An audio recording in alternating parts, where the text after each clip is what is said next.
I think of what people typically call mistakes in business as miscalculations.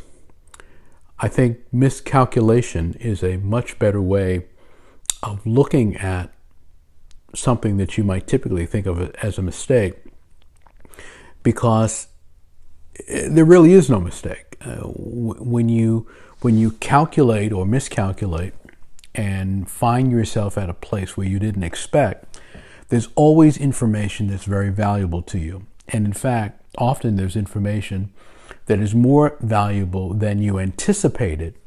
And so the goal really is to understand the power in that moment, the insight in that moment, and how you can leverage that moment to make your business better.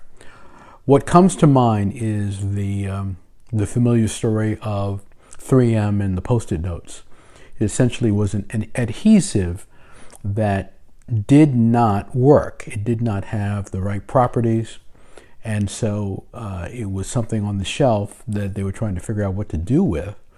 And there was a fellow who was, I believe, was trying to figure out how to keep his place in a hymnal in a choir at church, and realized that there was this adhesive that did not perform the way it should, and maybe it would be useful for marking the pages and then moving them to other pages as needed.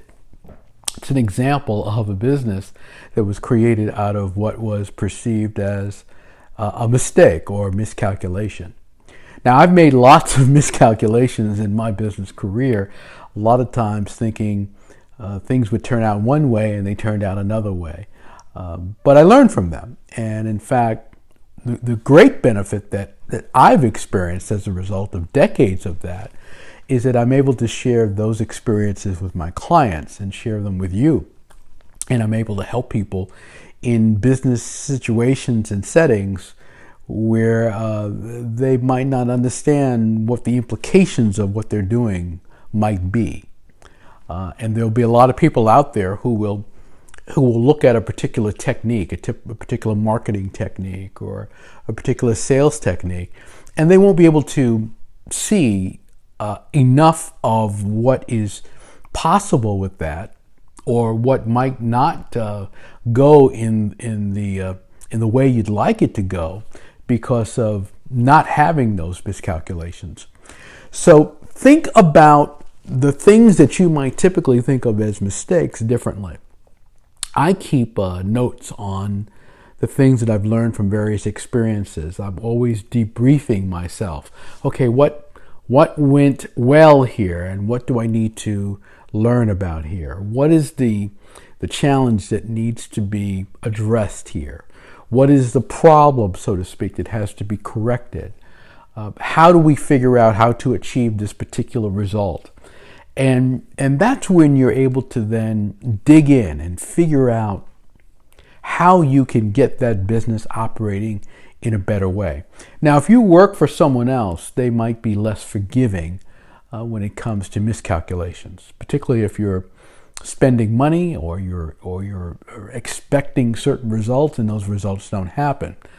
Hopefully, they will share your willingness to test and try things out and see where things go, with the idea that we'll be a better business if we can get these results.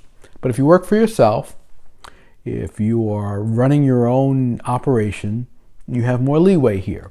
But in either case, I want you to remember that they're not mistakes, they're miscalculations. And buried in those miscalculations are often enormous opportunities, great benefits, and maybe a multi-million-dollar business like the Post-it notes. If you like this tip, give me a thumbs up. Let me know you liked it. Share it with someone who will find value in this, and make sure you subscribe to my channel. I'll see you next time.